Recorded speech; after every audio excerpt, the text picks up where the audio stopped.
Number 1. Raymond Towler. In Rocky River Reservation of the Cleveland Metroparks, on May 24, 1981, during Memorial Day weekend, around 12:15 p.m., an 11-year-old girl and her 12-year-old male cousin were riding bicycles along a trail. They had already ridden about 6 miles, stopped for lunch, and were heading toward a river crossing when a man emerged from the trees. He told them there was an injured deer with a broken leg that needed help in the woods. The children followed him off the path. Once 152 feet deep into the wooded area, the man pulled a revolver from his jacket. He ordered the boy and girl to lie face down on the ground. When they hesitated, he grabbed the boy by the arm, slammed him against a tree, and forced him prone a few feet away. He then seized the girl, dragged her to the ground, untied her yellow jumper, pulled down her underpants, lowered his own pants, and raped her while the boy remained face down in the dirt. The entire attack lasted less than 15 minutes. The assailant fled. The boy ran terrified back to the bike trail, flagged down a park ranger, and authorities were called. The girl was taken to a hospital. Medical examination recovered semen on her underwear and 3 black pubic hairs of Negro origin.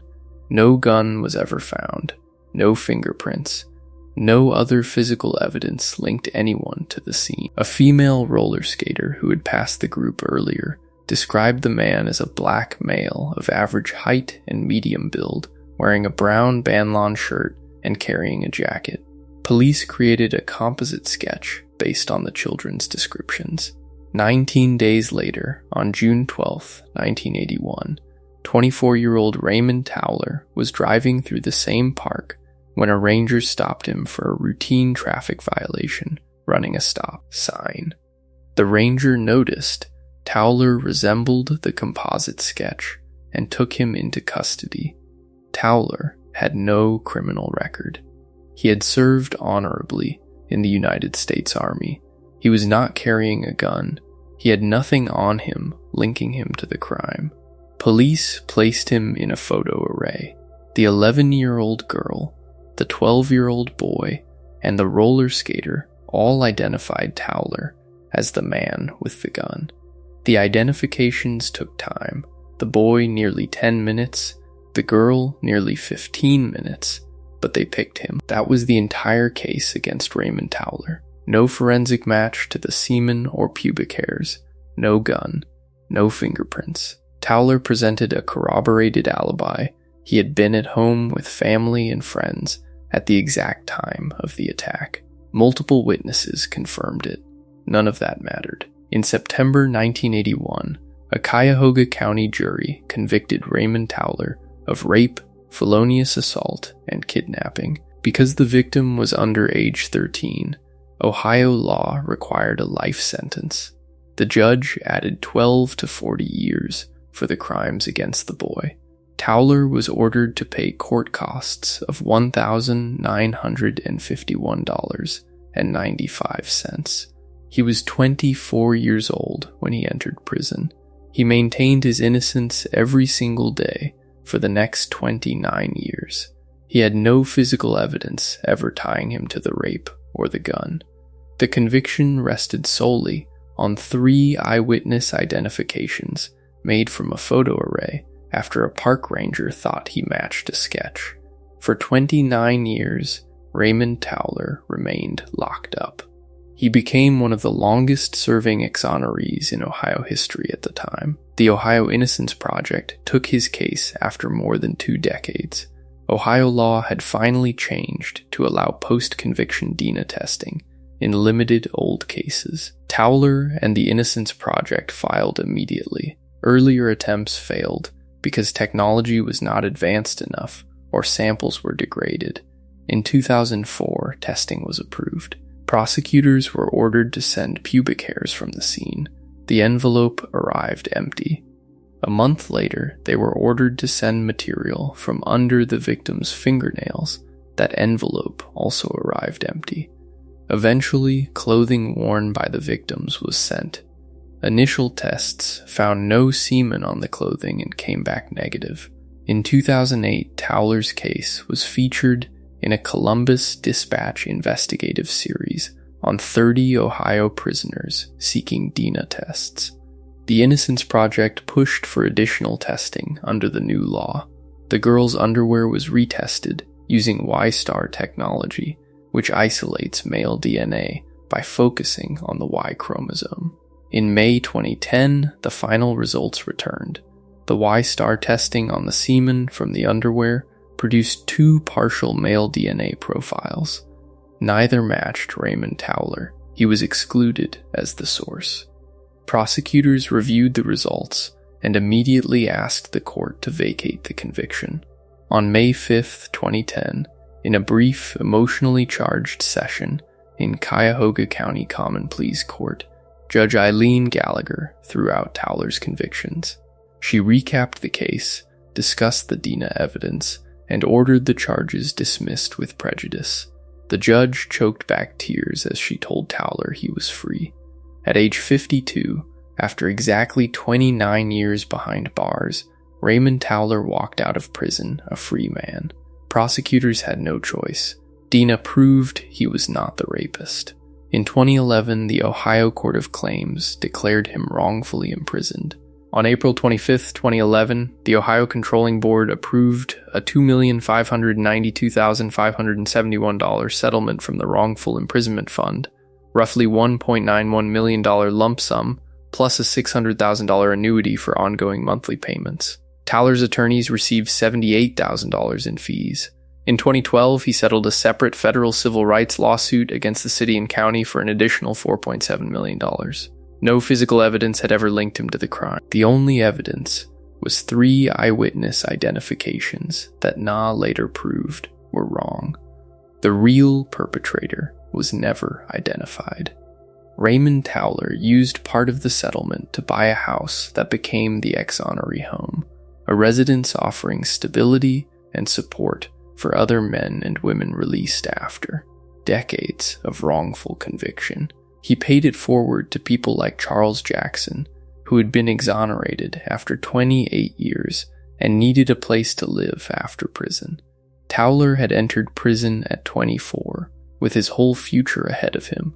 He left at 52 with no criminal record, no physical evidence ever connecting him to the rape in Rocky River Reservation, and 3 decades erased. The record now shows he was innocent from the day the ranger pulled him over. The system paid out millions after the fact, but nothing returned the 29 years it took from him.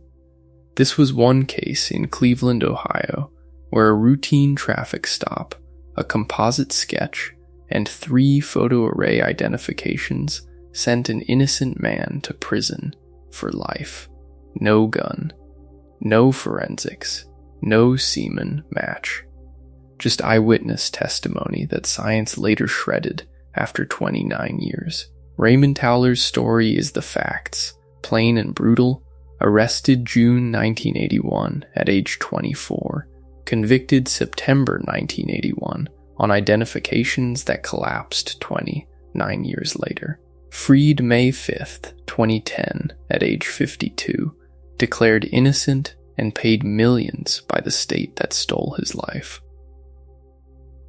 Number 2. Wiley Bridgeman. In Cleveland, Ohio, on May 19, 1975, 59-year-old money order salesman Harold Franks left the Fairmount Cut Rate grocery store on the city's east side after delivering money orders. 2 black men confronted him. They beat him over the head with a pipe when he resisted, splashed acid in his face, and shot him twice in the chest with a .38 caliber revolver.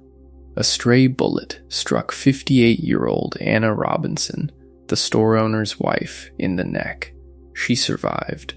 The robbers grabbed Frank's briefcase containing about $425 and ran to a green getaway car waiting down the street.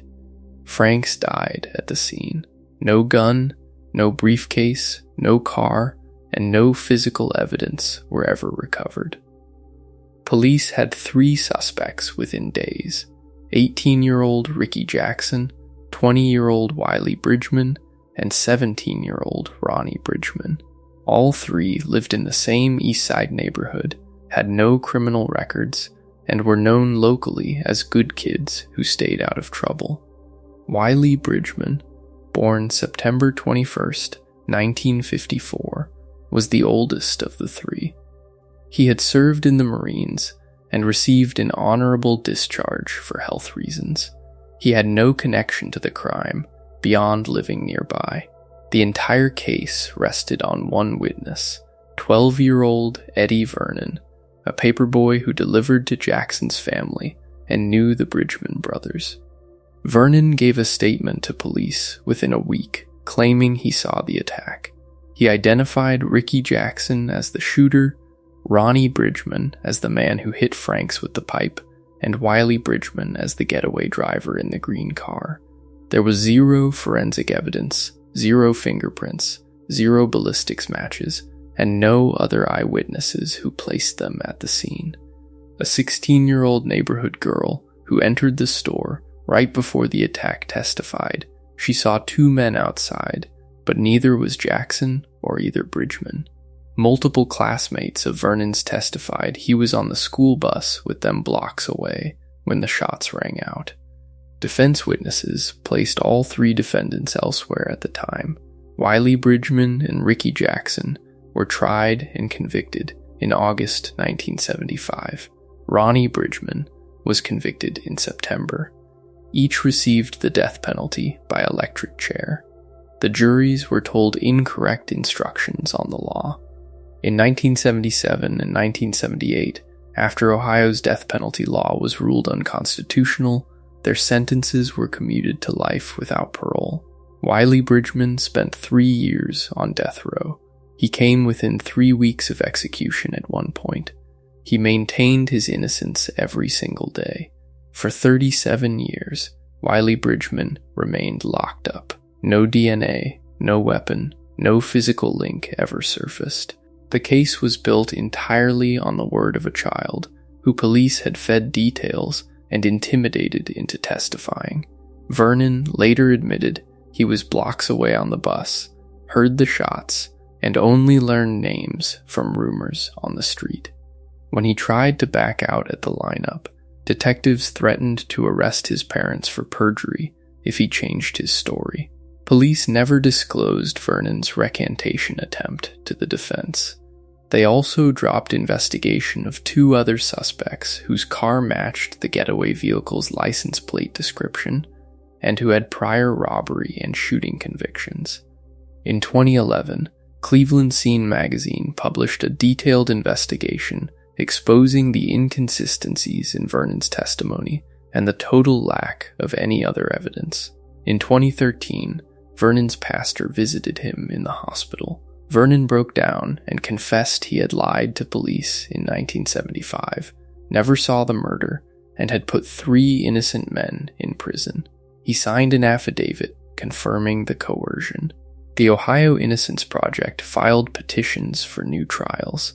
Their reinvestigation confirmed police intimidation and the non-disclosure of Vernon's earlier recantation attempt. On November 18, 2014, Vernon took the stand in Cuyahoga County Common Pleas Court before Judge Richard McMonigal. He testified that detectives fed him the crime details, that he had no first-hand knowledge, and that he only repeated what he heard on the street because police scared him into it as a scared 12-year-old. The judge granted new trials for Ricky Jackson and Wiley Bridgeman. Prosecutors immediately dismissed all charges. On November 21, 2014, Wiley Bridgeman walked out of prison a free man at age 60. Ronnie Bridgeman, now known as Kwame Ajamu, had his conviction vacated and charges dismissed in December 2014. In February 2015, a judge declared them innocent. The Ohio Court of Claims awarded compensation for wrongful imprisonment. Wiley Bridgeman received $969,093 initially for his 37 years. In 2016, the state approved an additional $4.38 million settlement for the Bridgeman brothers, Wiley's share brought his total state payout to about $2.4 million. In May 2020, the city of Cleveland settled federal civil rights lawsuits with the three men for a combined $18 million. The system that stole 37 years of his life paid out after the fact, but nothing restored the decades lost. Wiley Bridgeman had entered prison at 20. He left at 60 with no criminal record, no physical evidence ever linking him to the murder, and decades of his life erased. This was one case in Cleveland, Ohio, where police misconduct and a single coerced child witness sent 3 innocent black men to death row and then to life sentences. No evidence, just a lie that police protected for nearly 4 decades. Wiley Bridgeman's story is the facts, plain and brutal. Arrested May 25, 1975, convicted on testimony that collapsed 39 years later, freed November 21, 2014. The state of Ohio and the city of Cleveland eventually paid millions because the case was built on nothing but intimidation and a false ID from a scared kid who never saw the crime. Wiley Bridgeman died on June 27, 2021, at age 66, 7 years after his release. Number 3. Kwame Ajamu. In Cleveland, Ohio, on May 19, 1975, 59-year-old money order salesman Harold Franks left the Fairmount Cut Rate grocery store on the city's east side after delivering money orders. 2 black men confronted him. They beat him over the head with a pipe when he resisted, splashed acid in his face, and shot him twice in the chest with a .38 caliber revolver. A stray bullet struck 58-year-old Anna Robinson, the store owner's wife, in the neck. She survived. The robbers grabbed Frank's briefcase containing about $425 and ran to a green getaway car waiting down the street. Franks died at the scene. No gun, no briefcase, no car, and no physical evidence were ever recovered. Police had 3 suspects within days: 18-year-old Ricky Jackson, 20-year-old Wiley Bridgeman, and 17-year-old Ronnie Bridgeman. All 3 lived in the same East Side neighborhood, had no criminal records, and were known locally as good kids who stayed out of trouble.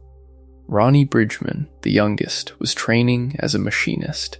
He had grown up with his mother after their father died in 1974. None had any connection to the crime beyond living nearby. The entire case rested on one witness, 12-year-old Eddie Vernon, a paperboy who delivered to Jackson's family and knew the Bridgeman brothers. Vernon gave a statement to police within a week, claiming he saw the attack. He identified Ricky Jackson as the shooter, Ronnie Bridgeman as the man who hit Franks with the pipe, and Wiley Bridgeman as the getaway driver. There was 0 forensic evidence, 0 fingerprints, 0 ballistics matches, and no other eyewitnesses who placed them at the scene. A 16-year-old neighborhood girl who entered the store right before the attack testified she saw 2 men outside, but neither was Jackson or either Bridgeman. Multiple classmates of Vernon's testified he was on the school bus with them blocks away when the shots rang out. Defense witnesses placed all 3 defendants elsewhere at the time. Ricky Jackson and Wiley Bridgeman were tried and convicted in August 1975. Ronnie Bridgeman was convicted on September 27, 1975. Each received the death penalty by electric chair. The juries were told incorrect instructions on the law. In 1977 and 1978, after Ohio's death penalty law was ruled unconstitutional, their sentences were commuted to life without parole. Ronnie Bridgeman spent 3 years on death row. He maintained his innocence every single day. For 28 years, Ronnie Bridgeman remained locked up. No DNA, no weapon, no physical link ever surfaced. The case was built entirely on the word of a child who police had fed details and intimidated into testifying. Vernon later admitted he was blocks away on the bus, heard the shots, and only learned names from rumors on the street.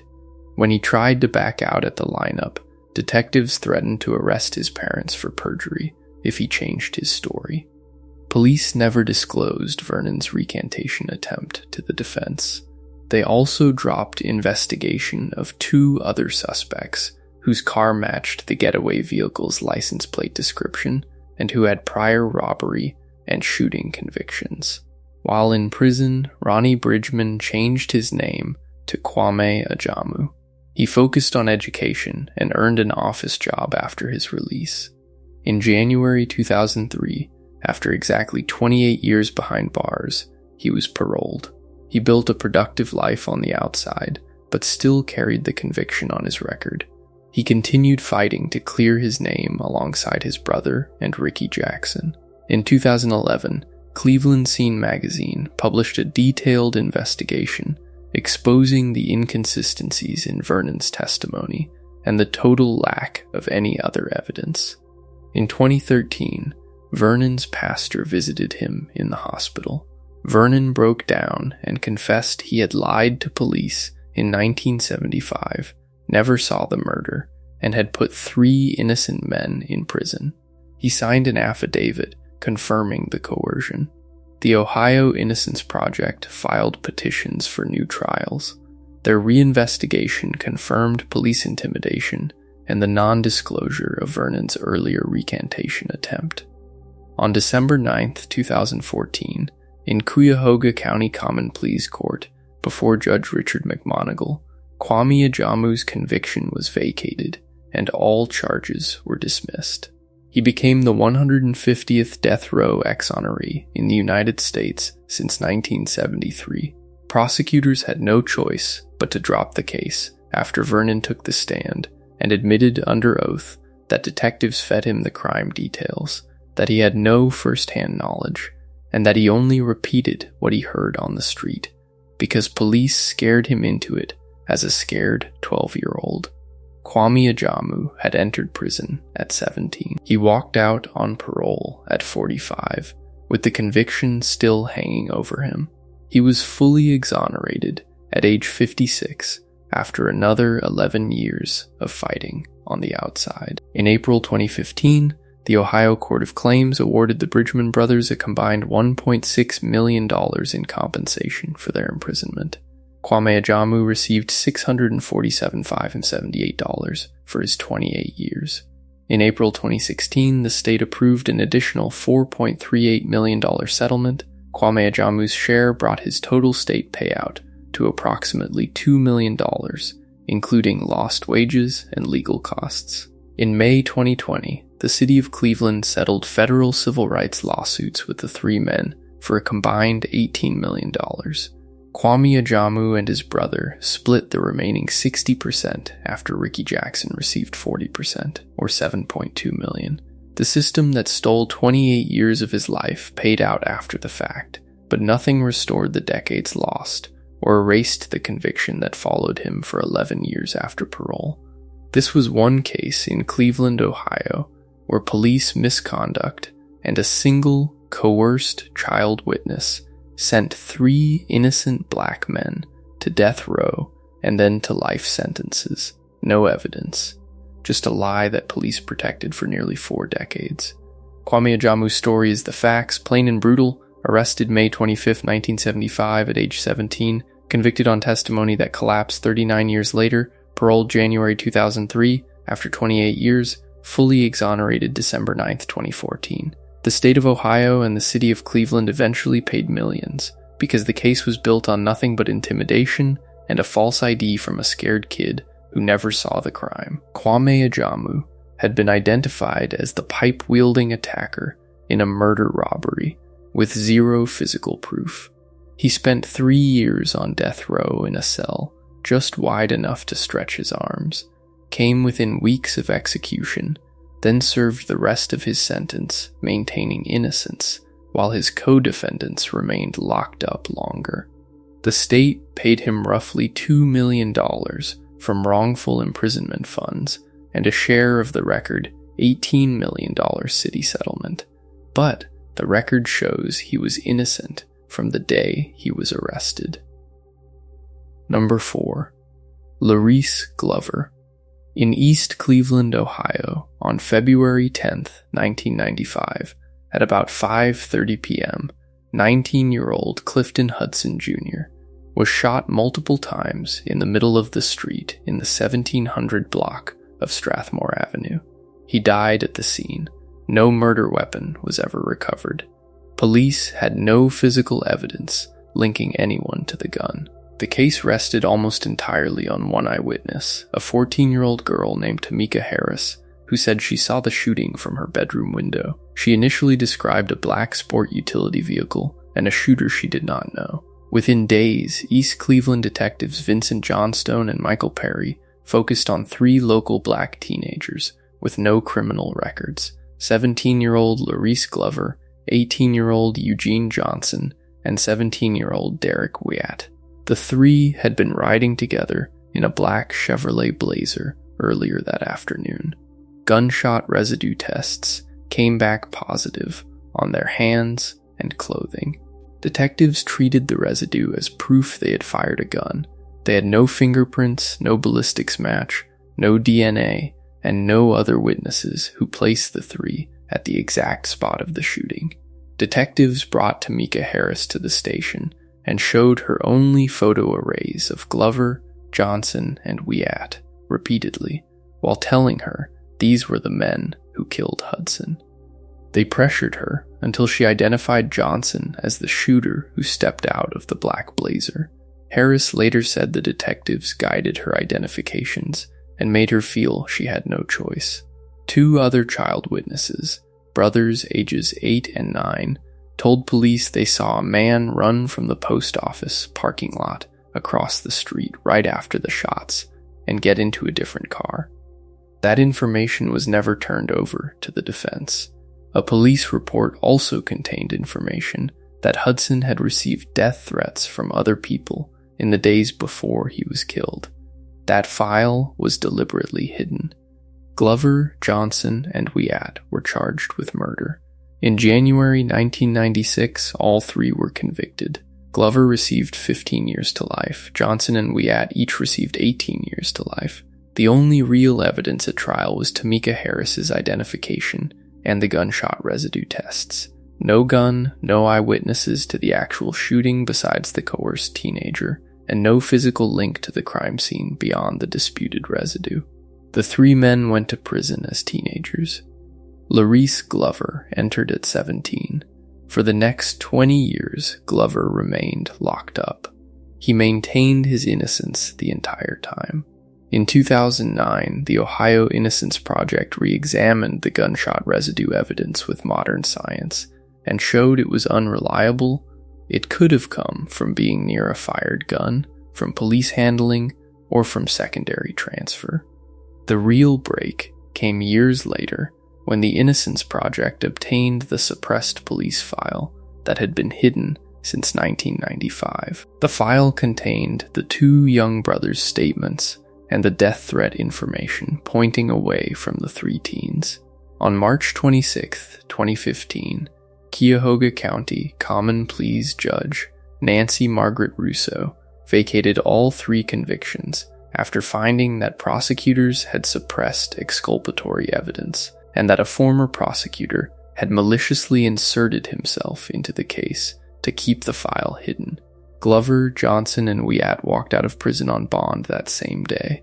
On August 15, 2016, prosecutors dismissed all charges against the 3 men. They were officially exonerated. Laurese Glover had spent exactly 20 years behind bars for a murder he did not commit.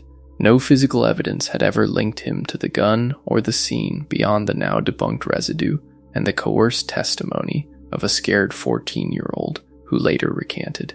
The state of Ohio later approved wrongful imprisonment compensation. In November 2018, a federal jury in Cleveland awarded each man $5 million after finding that detectives Johnstone and Perry violated their civil rights by coercing the witness and withholding the exculpatory police report. The city of East Cleveland was on the hook.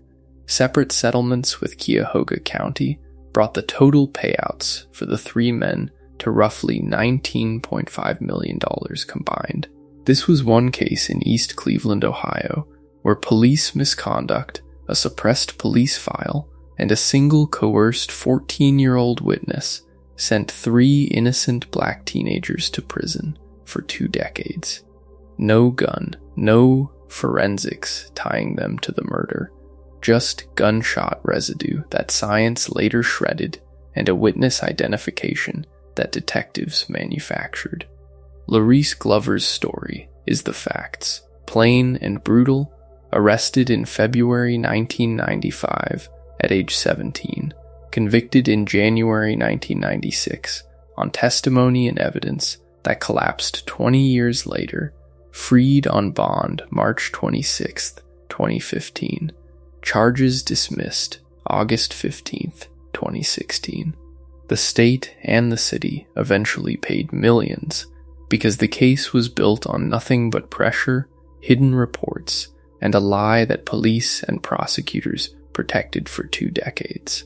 Glover left prison at 37 with no criminal record, no physical evidence ever linking him to Clifton Hudson's murder, and 2 decades of his life erased. Number 5. Isaiah Andrews.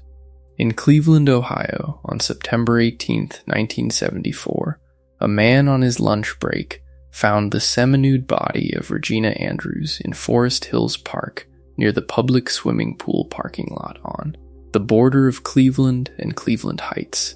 She had been stabbed 11 times in the neck and chest. Her nightgown and caftan were pushed up above her waist. The body was wrapped in bloody bed linens, sheets, pillowcases, and towels taken from 3 different hotels. Some of the linens were traced to the Howard Johnson's hotel. No murder weapon was recovered. No signs of sexual assault could be conclusively proven. Regina Andrews had been married to Isaiah Andrews for just 3 weeks. The couple was staying at the Colonial House Motel while looking for an apartment. Isaiah, age 39, reported her missing that morning after she left their room. 3 days later, Cleveland police arrested Isaiah Andrews for the murder of his wife. There was no physical evidence linking him to the crime. No blood from Regina or Isaiah was found in their motel room or in their car. No fingerprints, no DNA, no eyewitness who saw him commit the crime. Prosecutors built the case entirely on circumstantial evidence and testimony from a motel maid and a short-term tenant who claimed they saw the couple arguing. The entire prosecution rested on weak identifications and the assumption that the husband must have done it. What the 1975 jury never heard was that Cleveland police had arrested and investigated another man on the very day Regina's body was found. That man was Willie Watts. Detectives traced the bloody hotel sheets wrapped around Regina's body directly to a room at the Howard Johnson's where Watts had stayed the previous night. Watts had stripped the bed sheets from his room that same morning. Regina's body was discovered less than a quarter mile from the home of Watts' mother, where he had been living. Watts broke into his mother's home the same day and stole valuables. He had a documented history of violent attacks on women involving knives. Police reports showed detectives initially believed Watts committed the murder. Watts was arrested but later released after providing an alibi. Prosecutors later changed the estimated time of death in a way that made Watts' alibi no longer credible. None of this information was ever turned over to Isaiah Andrews' defense attorneys. The exculpatory police reports sat hidden in Cleveland police files for 45 years. Isaiah Andrews was tried in a trial that lasted only 2 days. In 1975, a jury convicted him of aggravated murder. He was sentenced to life in prison without the possibility of parole. He maintained his innocence from the day of his arrest until the day he died. For the next 45 years, Isaiah Andrews remained locked up, one of the longest wrongful imprisonments in American history. No forensic evidence ever tied him to the stabbing. The entire case had been built while police hid the man who had the victim's blood on his clothes and whose hotel linens were used to wrap her body. In 2015, the Ohio Innocence Project began reviewing Isaiah's case. After years of fighting for public records, they finally obtained the suppressed police files in 2019. The documents revealed that police had a far stronger suspect than Isaiah from the beginning and had deliberately withheld that evidence. In May 2020, Cuyahoga County Common Pleas Judge Robert McClelland vacated Isaiah Andrews' conviction, ruling that police and prosecutors had violated his constitutional rights by suppressing critical exculpatory evidence. At age 83, Isaiah Andrews walked out of prison on May 6, 2020, a free man for the first time in 45 years. In October 2021, Isaiah Andrews was retried. After hearing the full evidence, including the previously hidden information about Willie Watts, a Cleveland jury deliberated for less than 2 hours before acquitting him of all charges. In March 2022, an Ohio court officially declared him wrongfully imprisoned. Isaiah Andrews died in April 2022 at age 84, less than a year after his acquittal. He had spent more than half his life in prison for a crime he did not commit. The state of Ohio paid his estate millions in wrongful imprisonment compensation.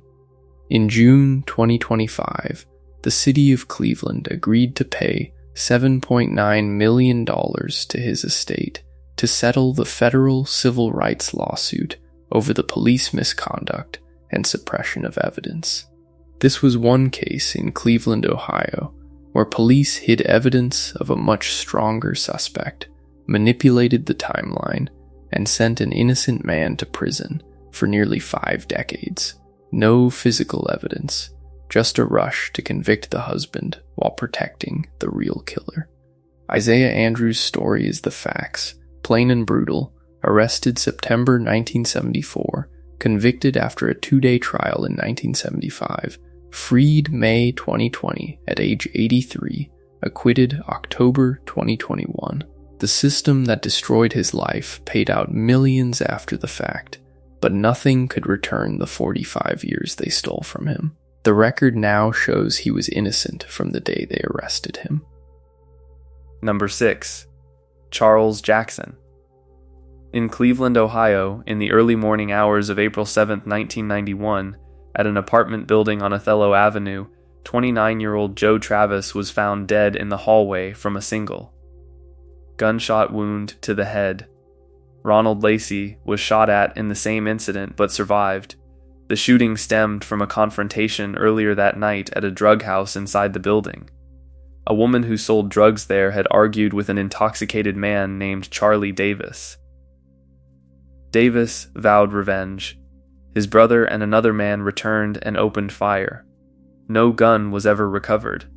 No fingerprints, no ballistics match, no DNA, and no physical evidence linked anyone to the crime scene or the weapon.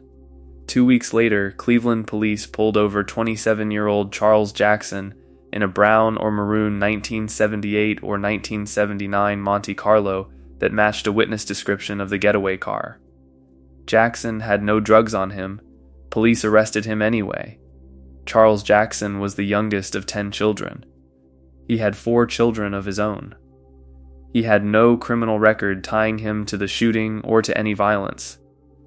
The entire case rested on 2 eyewitnesses, Ronald Lacey, the survivor, and the female drug seller from the building. There were no other witnesses and 0 forensic evidence. At trial, Lacey and the woman identified Jackson as one of the shooters. The prosecution presented nothing else. Jackson was convicted on December 16, 1991, of aggravated murder in Travis's death and attempted murder of Lacey. He was sentenced to life in prison with parole eligibility after 27 years. He maintained his innocence from the day of his arrest until the day he walked free. He took the case to trial knowing the only evidence was 2 witness statements that police had manipulated. For the next 27 years, Charles Jackson remained locked up. No physical evidence ever surfaced. The conviction stood solely on the word of 2 witnesses whose initial statements to police had been hidden for decades. Those early reports showed the female witness originally told detectives she could not identify the shooter and had not seen the shooting at all. Lacey's description of the car and shooter changed after police showed him suggestive photo arrays, multiple pictures of Jackson, including one taken years earlier by different detectives with their own 35 MEM camera. Police reports also contained exculpatory statements identifying other suspects and attempts to coerce false testimony. None of this was turned over to the defense at trial or during appeals. In 2016, attorneys from the Ohio Innocence Project requested Cleveland police files under the Ohio Public Records Act. They uncovered the suppressed reports showing the witnesses' initial inability to identify Jackson, the improper and suggestive identification procedures, fabricated evidence, and witness statements that directly contradicted the trial testimony. The police had hidden evidence that could have exonerated him from the beginning. On November 27, 2018, Cuyahoga County Common Pleas Judge Robert McClelland granted Jackson a new trial and ordered his release after the prosecutor's Conviction Integrity Unit agreed the conviction should be set aside because the hidden evidence violated his constitutional rights. Jackson walked out of jail that day at age 54 after serving exactly 27 years. On August 29, 2019, prosecutors dismissed all charges. He was fully exonerated. In July 2022, Cuyahoga County Common Pleas Judge Kathleen Sutula declared Jackson wrongfully imprisoned in a brief but emotional hearing. Jackson had tears in his eyes as the judge announced the ruling. The state of Ohio approved $767,445 in wrongful imprisonment compensation based on the statutory rate of roughly $56,000 to $64,000 per year served. Jackson had entered prison at 27. He left at 54 with no criminal record, no physical evidence ever linking him to the murder or attempted murder, and decades of his life erased. He spoke later about the humiliation of being labeled a convicted murderer for nearly 3 decades while his 4 children grew up without him and family milestones passed him by. He described it as a feeling he could never fully explain to anyone who had not lived it. This was one case in Cleveland, Ohio, where police used suggestive identifications, hid exculpatory witness statements, and built a case on nothing but 2 unreliable eyewitness accounts that they themselves had shaped. No gun, no forensics, just suppressed reports that the Ohio Innocence Project had to fight for decades to expose. Charles Jackson's story is the facts, plain and brutal. Arrested April 1991 at age 27, convicted December 16, 1991, on testimony that collapsed 27 years later, freed November 27. 2018, charges dismissed August 29, 2019, declared wrongfully imprisoned July 11, 2022. The system that stole 27 years of his life paid out after the fact, but nothing restored the decades lost or the time with his children. The record now shows he was innocent from the day they arrested him in that Monte Carlo. He was never the shooter. He was just the man police decided fit the description, while the real evidence sat hidden in their own files. Number 7. Derrick Jamison. In Cincinnati, Ohio, on August 1, 1984, around 2:00 p.m., 2 men walked into the Central Bar on Central Avenue near downtown. The bar had been owned by the Mitchell family for 40 years.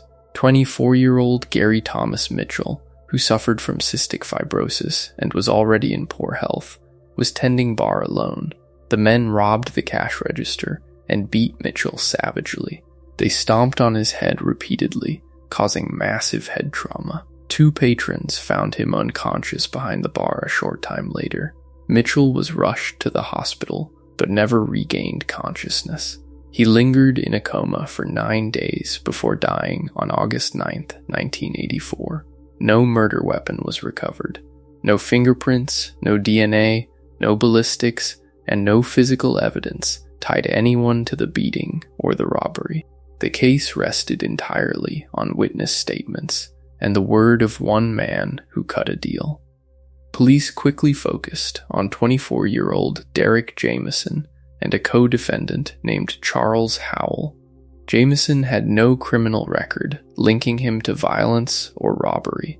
There was zero forensic evidence placing him at the central bar. The prosecution's entire case hinged on Howell, who agreed to testify against Jamison in exchange for a reduced sentence that spared him the death penalty. Howell claimed Jamison was one of the 2 men who beat Mitchell to death. At trial, prosecutors also presented eyewitness testimony, but they withheld critical details from the defense. A key eyewitness, James Suggs, had been shown a photo array by police and identified 2 other men, neither of them Derrick Jamison, as the perpetrators. One of those men was described as 5'6" and carrying a brass pipe. The other was 6 feet tall. Jamison did not match those descriptions. That identification, along with 34 other pieces of exculpatory evidence, including statements that contradicted Howell, descriptions of the attackers that did not match, Jamison, and police reports undermining the prosecution's theory of how the murder occurred, was never turned over to the defense. Jamison had alibi witnesses who placed him in his apartment complex with 5 friends at the exact time of the crime. Those friends were never called to testify. Jamison was indicted in March 1985. He went to trial in Hamilton County. On October 16, 1985, a jury convicted him of aggravated murder and aggravated robbery. On October 25, 1985, he was sentenced to death by electrocution. He maintained his innocence every single day on death row at the Southern Ohio Correctional Facility in Lucasville. He spent the next 20 years there. During that time, he received 6 separate death warrants. On one occasion, he came within 90 minutes of execution before a stay was granted. He lived every day knowing the state planned to kill him for a crime he did not commit, with no physical evidence ever linking him to Gary Mitchell's murder. On the day he finally walked free, his best friend on death row was executed. Jamison later called himself the Miracle. For 2 decades, the conviction stood on the false testimony of a co-defendant who had been bought off with a lighter sentence and on a prosecution that hid 35 pieces of evidence pointing to Jamison's innocence. In the late 1990s, a new attorney took Jamison's case and discovered the suppressed files. On May 23, 2000, Federal District Judge Arthur Spiegel granted Jamison a new trial, ruling that prosecutors had violated his constitutional rights under Brady v. Maryland by withholding the eyewitness statements and other exculpatory material. The United States Court of Appeals for the Sixth Circuit affirmed that ruling on May 23, 2002. Prosecutors chose not to retry the case. On February 28, 2005, Hamilton County Common Pleas Judge Richard Nijos dismissed all charges. Derrick Jamison walked out of prison a free man at age 44 after exactly 20 years on death row. He became the 119th innocent person exonerated from death row in the United States since 1973. Jamison had survived while the system tried to kill him 6 times. He had no physical evidence ever linking him to the crime. The entire case had been built on a paid-off co-defendant and suppressed evidence that police and prosecutors knew about from the beginning. In the years after his release, Jamison became an outspoken advocate against the death penalty. He worked with Witness to Innocence and spoke at events with the Ohio Innocence Project. He described death row as a living hell on earth.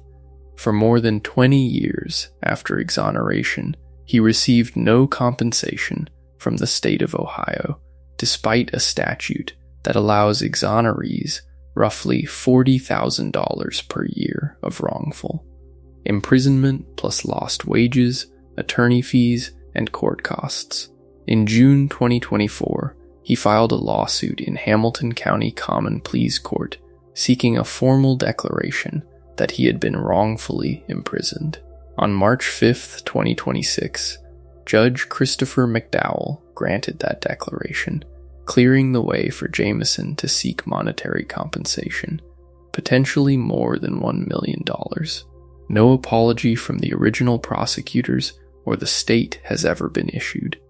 This was one case in Cincinnati, Ohio, where prosecutors withheld 35 pieces of evidence, including an eyewitness who identified 2 different men and relied on a co-defendant who sold his testimony for a lighter sentence.